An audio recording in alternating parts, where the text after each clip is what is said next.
어떤 병원을 어떻게 고르는 게 좋은지 그 팁을 좀 알려주세요. 보통 이제 피부과를 가시게 되면 정말 중요한 건 따로 있거든요.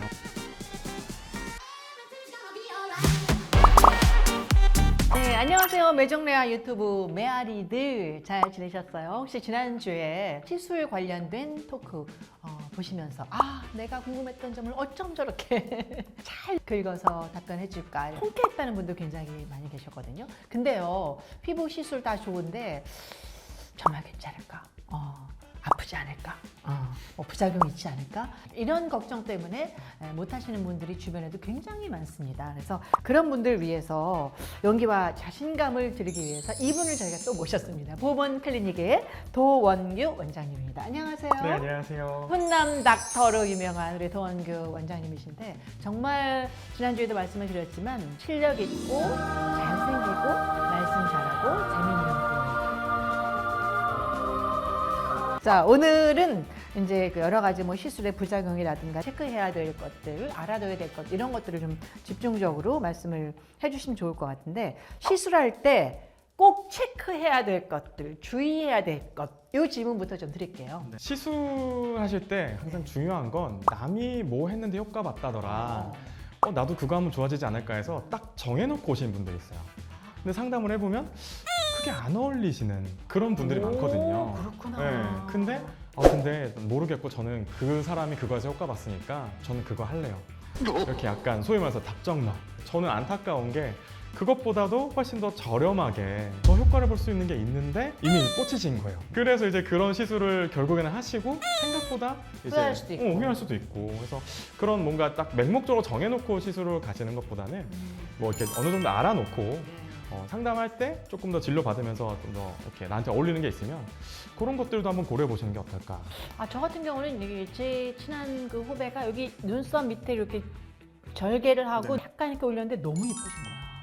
그래서 저도 하고 싶어갖고 제가 가서 상담을 했어요. 네. 그랬더니 내 눈의 구조는 그렇게 하면 뭐가 안 된대요. 이게 다 다르기 때문에 막 모두에게 올바른 좋은 시술은 사실 없거든요. 그래서 꼭 이렇게 상담을 통해서 시술을 결정하는 게 또 좋습니다. 다른 어떤 주의할 점 있으면? 너무 자주 하는 것도 사실 안 좋죠. 이 시술 같은 경우에는 시술마다 이 강도가 있고 내 피부가 이렇게 회복하는 시간이 필요하기 때문에 뭐 예를 들면은 뭐 울세라 같은 경우에는 뭐 6개월에 한 번이라든지 이렇게 좀 간격이 정해져 있는데 뭐 한 번 했더니 좋아. 그래서 자꾸 막 한 3개월 뒤에 가서 또 하고 또 하고. 약간 그것도 중독인 것 같아요. 약간 그런 게 있죠. 그래서 그런 거는 좀 위험하기 때문에 시술 간격은 꼭 지켜서 하시는 게 좋고요. 뭐 필러 같은 것도 그렇고 모든 시술들은 다 간격을 좀 지켜서 하시는 게 좋습니다. 그다음에 컨디션 좋을 때 해야 되나요? 뭐 감기 걸렸을 때라든가 그러면 안 좋은가요? 특별히 뭐 수술이 아닌 이상 시술 같은 경우에는 그 정도의 뭐 미묘한 컨디션 차이는 크게 상관없이 하실 수는 있어요. 보통은 시술하실 때 병원에서 뭐 귀가 닳도록 하는 얘기가 뭐 땀 흘리는 운동 일주일 하지 마라, 술 일주일 먹지 마라, 사우나 가지 마라, 뭐 이런 것들 얘기하는데 시술 따라 다르긴 한데 대개는 보통 이제 염증 같은 게 나타날까봐 이제 그래서 얘기를 하고요. 항생제 같은 거나 뭐 예방적으로 이제 진통제를 드리는데 뭐 그런 것들은 사실은 확률이 뭐 약을 안 먹고 운동한다고 해서 뭐 무조건 부작용이 나타나는 건 아니지만 그래도 나타나면 또 사실 골치 아파지는 치료를 많이 받아야 되거든요. 받으실 때 많이 힘드시고 하기 때문에 가급적이면 지켜주시는 게 좋고 리프팅 같은 경우에는 이 일주일 정도 이 휴식하는 기간이 꼭 필요해요. 그래요? 네, 운동하거나 술 드시거나 뭐 담배 많이 피시거나 이러면 피부가 리프팅 자극받고 나면 계속 이 콜라겐이나 이런 것들 만들거든요. 일을 막 하는데 내가 술을 먹으면 피부도 취해요. 그럼 얘가 100의 일을 해야 되는데 100을 못 하는 거예요. 비싼 돈 들여서 참으면서 했는데 효과가 좀 줄어들어요. 효과가 줄어드는 거죠. 내가 그래서 효과가 별로 술 일주일 마시지 말라는 게 제일 힘들더라고요. 그걸 많이 힘들어하세요. 사실은 리프팅 같은 거 하실 때는 그 효과 보기 위해서라도 조금 참아주시는 게 좋아요. 그리고 리프팅 비롯해서 각종 시술을 하면 안 되는 사람도 있을 것 같아요. 이게 시술 같은 경우는 좀 주의해야 될 것들이 몇 개 있는데 뭐 예를 들면은 볼살이 뭐 없는 분들, 볼이 폭패인 분들 있잖아요. 네. 광대가 튀어나오고 여기가 쏙 들어간 분들. 이런 분들이 이제 슈링크 좋다더라 이래가지고 막 붐일 때 슈링크 하시고 부작용 때문에 엄청 고생을 했거든요. 무슨 부작용이 있어요? 보통 이제 얼굴이 헬쭉해지면서 이렇게 해골같이 퍽 들어가는. 더. 네. 슈링크는 약간 피부를 날렵하게 해주는 거니까 이렇게 살이 없는 분들은 더 이게 패이는구나. 그래서 옆볼 패인 분들은 뭐 슈링크를 하면 안 된다든지 아니면 피부가 정말 얇고 볼살이 없는 분들이 실리프팅을 하시게 되면 그 실이 또 도드라져 보이는 경우가 있어요. 그래서 이제 그런 분들은 좀 피해야 되는 그런 것들이 있죠. 사실 그 부작용 때문에 망설이는 분들이 많이 있거든요. 보통 이제 심각한 부작용이랄 것보다는 좀 흔하게 있는 거는 보통 인모드 같은 리프팅 요새 많이 인모드? 하시는데 전 처음 들어보네요. 네, 요즘 많이 하는 리프팅 중에 그건 하나고. 어떤 게 좋은 거예요?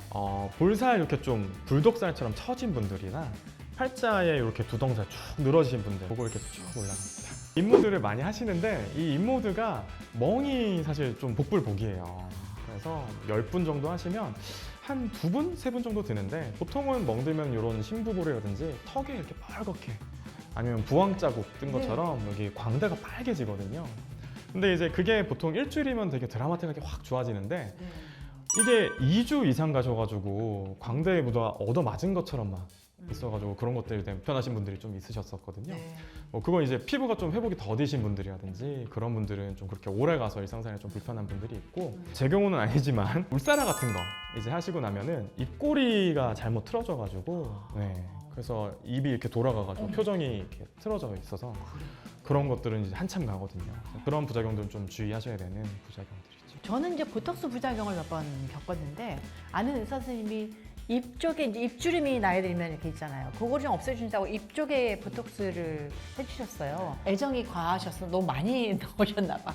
갑자기 여기가 마비가 돼갖고 3개월 동안 웃지를 못했었어요. 그런 부작용이 있어서 좋다고 막 맞는 게 아닌 것 같더라고요. 보톡스를 상당히 이제 저렴하기도 하고 그러니까 쉽게 생각을 하시는데 보톡스 부작용은 사실은 이렇게 한번 생기면 이 풀 수 있는 방법이 사실 딱히 없어요.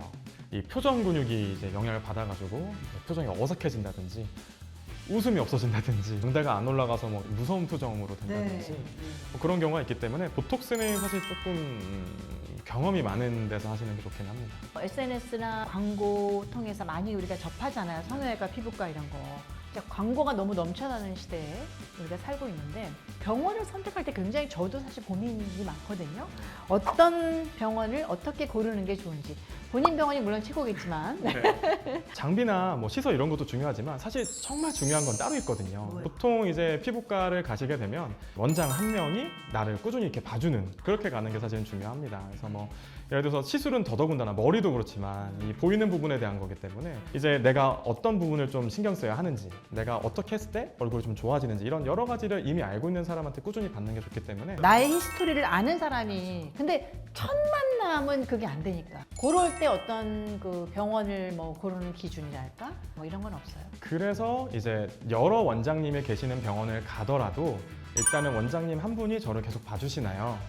그리고 상담을 하는 원장과 시술해준 원장님이 같은지 실장님이 상담을 물론 뭐 전문가들이니까 잘 해주시지만 그래도 의사랑 상담을 하고 얘기를 다 나눈 다음에 그분이 해주시는 거랑은 아무래도 좀 다를 수밖에 없겠죠. 그래서 병원을 고르실 때는 실장 상담보다는 의사가 상담해주는지 그리고 그 원장이 계속 나를 쭉 봐줄 수 있는지 그런 것들을 위주로 보시면 좋을 것 같아요. 자, 그러면 과장 광고라는 것을 우리가 쉽게 좀 알아차릴 수 있는 팁 이런 것도 있을까요? 과장 광고 같은 경우에는 요즘에는 사실 의료법이란 게 엄청 엄해져가지고 막 시술에 대해서 과하게 말도 안 되는 광고를 하는 경우는 없어요. 근데 주의해야 될 게 있는데 이제 비용에 대한 좀 이렇게 낚시성 광고들이 많거든요. 그래서 저도 이제 몰랐는데 들어보니까 이제 고객님 중에 턱보톡스를 하러 가셨는데 뭐 턱보톡스 2만 원 이렇게 해서 간 거예요. 엄청 저렴하잖아요. 가서 봤더니 아 그거는 턱 한쪽 가격이에요 이랬다는 거예요. 이 시술에 대해서 일반적인 평균 가격이 있을 거잖아요. 그래서 그런 가격들을 좀 알아보고 이상하게 저렴하다 그러면 실제로 뭐 이벤트 때문에 저렴할 수도 있지만 아닐 수도 있기 때문에 뭐 전체적으로 확실하게 뭐 양쪽을 하는지 아니면 용량이 얼마 들어가는지 좀 꼼꼼하게 알아보고 가는 게 좋고요. 자, 우리가 돈 들여서 뭐 리프팅하고 레이저하고 이런 것도 굉장히 중요해요. 근데 다 우리가 그런 거를 하고 살 수는 없잖아요. 비용 문제도 있고 집에서 나 스스로 어떤 피부가 좋아지는 어떤 꿀팁 그런 게 있으면 좀 알려주세요. 진짜 딱 한 가지 너무 강조드리고 싶은 게 있어요. 사실 무인도에 만약에 제가 간다 그러면 제가 딱 하나 챙겨갈 게 있는데 그게 바로 선크림이에요. 이 피부에 뭐 여러 가지 우리 많이 바르시잖아요. 근데 사실은 피부를 노화하게 만드는데 가장 큰 원인이 자외선이거든요. 그래서 이 자외선 때문에 피부가 얇아지고 자외선 때문에 콜라겐이나 이런 것들이 다 이렇게 분해되면서 피부가 노화하기 때문에 사실은 어떤 것보다도 제일 중요한 게 선크림이에요. 네, 그래서 선크림을 정말 자외선 차단제를 잘 발라주시는 게 중요한데 제대로 안 바르는 거죠. 제대로 안 바르는 경우가 많거든요. 근데 그게 몇 시간마다 한 번씩 발라줘야 한다고 하는데 제가 듣기로는 화장한 후에 어떻게 발라요? 맞아요. 그래서 보통은 이제 처음에 바를 때 선크림의 권장량은 보통 500원짜리 동전 크기로 이제 하라고 하거든요. 근데 그렇게 바르면 얼굴이 가부키처럼 돼요. 그래서 이제 결국에는 용량을 줄여서 하게 되는데 그럼 부족하게 된 거죠. 그러면 선글라스나 모자 쓰면 안 돼요? 그런 거 너무 좋고요. 그리고 말씀하신 대로 화장했을 때는 선크림 못 바르잖아요. 그러면 이제 선쿠션 같은 것들, 차단제 기능이 있는 쿠션들을 우리 수정 화장하실 때 한 번씩 계속 발라주시면 사실은 피부에 뭐 어른 거 바르는 것보다도 이 차외선 차단제만 잘 바르셔도 피부과 10번 갈 거 뭐 2번, 3번 갈 수 있을 정도의 큰 효과를 보실 거예요. 숫자가 30이 좋아요, 50이 보통 50을 많이 바르는데 어떤 게 좋은 거예요? 요즘에는 대부분의 제품들이 다 50으로 나오고 있고요. 보통 이제 이 지속 기간이 한 10몇 시간 정도 되거든요. 14시간, 5시간 정도 되는데 워낙 우리가 자꾸 닦고 마스크 쓰고 이러니까 사실은 그보다 더 자주 발라주시는 게 좋고요. 선크림 고르는 방법도 좀. 선크림 같은 경우에는 사실은 뭐 종류가 많거든요. 뭐 유기자차, 무기자차, 뭐 혼합자차 해가지고 많은데 장단점이 있어요. 이건 사실 영상을 하나로 만들어도 될 정도로 상당히 많은데 이 뭐 무기자차, 유기자차 중에서 눈이 이렇게 좀 시린 제품들이 있고 어떤 제품들은 피부의 순환 대신에 좀 물에 잘 씻겨 나간다든지 바르고 뭐 30분이 지나야 된다든지 이런 차이가 있거든요. 그래서 사실은 요즘에 막 뭐 올리영 이런 데 가면 네. 체험하실 수 있는 데가 많잖아요. 네. 그래서 이제 써보시고 나한테 맞는 걸로 해보시는 게 좋을 것 같아요. 그냥 이것도 마찬가지로 누가 좋다더라 하는 것보다는 직접 써보시는 게 아마 제일. 자, 우리 매정레아 유튜브 메아리들 오늘 어떻게 좋은 정보를 드렸나? 드렸죠? 자, 선크림 잊지 마시고요. 정말 나한테 맞는 병원, 나한테 정말 잘 맞는 그런 의사 선택하시고요. 구독, 좋아요, 알림 설정, 댓글 많이 부탁드리고요. 다음 또 이 시간에 또 재미난 아이템 갖고 여러분 찾아뵙도록 하겠습니다. 원장님 수고하셨어요. 네, 수고하셨습니다. 네, 고맙습니다.